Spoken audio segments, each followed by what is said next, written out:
Alright guys, so today I'm going to be showing you this wireless light switch kit, and what you're going to get in the kit of course is the user manual, some mounting hardware, the remote control, which is basically a mountable switch that you can mount anywhere to control the light that you want to control, and then you actually get the receiver box that's going to receive the signal from the remote control, and this is what you would hook up into your light fixture that you want to control remotely. We all have those places in our house that the light switch just makes no sense where it's at to try to turn on a light, and you have to go out of your way or step over something, and this is going to make life easier. Or if for instance, if the room has two entrances and only one light switch, you can have one light switch at one entryway, put this one at the other entryway, and be able to turn the light off and on from both. So what I'm going to do first is I'm going to simulate how you would hook this up, and then we're going to connect it to a lamp or something so you can see how it works. Alright, so this is the wiring that you're going to see in most houses. You have your black, your white, and your green. Green is the ground. So of course grounds all go together. So if you're hooking up a light and it's got a black, a white, and a green, the two greens will go together. Now on this one you will connect black to black, and you can go ahead and use a wire nut on these two, and it's easier for me to show you on a bench like this where we get a good camera angle than actually being up in the ceiling or wherever you're going to be hooking this up.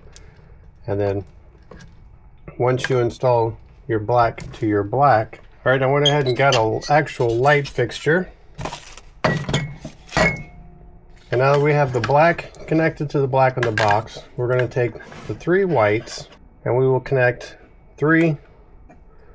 all three whites together in a single connection. And then for the last connection, you will take the black from the light and the red, and you will connect these two. And then, as I said before, you have a ground, and you will connect your grounds. But that is essentially how you connect it. What we're going to do now is actually get a power source and try it out. Alright, so here's the actual remote itself. You can see that it does have a little tab in here that you can pull to remove the protector on the battery.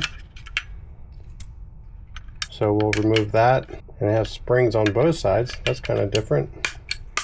There you go. And then this is your actual panel that you would mount onto the wall. They do provide you with the anchors and the screws to attach this. Me personally, I would probably just attach this with some type of adhesive tape and stick it to the wall. And you can mount this anywhere because it is a remote control. And then you have your off and your on. And there you go. You can see that it actually works. Just like that. So we've turned a static switch into a remote controlled switch. And this switch can be moved anywhere that you need to actually install it. So if you're looking for a really cool way to add a switch to your main light, to a ceiling fan, to a wall lamp, just to any device that you're having trouble or need a secondary switch for, this is going to be a great solution for you. The actual box itself does not use any batteries whatsoever. It just uses the power provided from your house.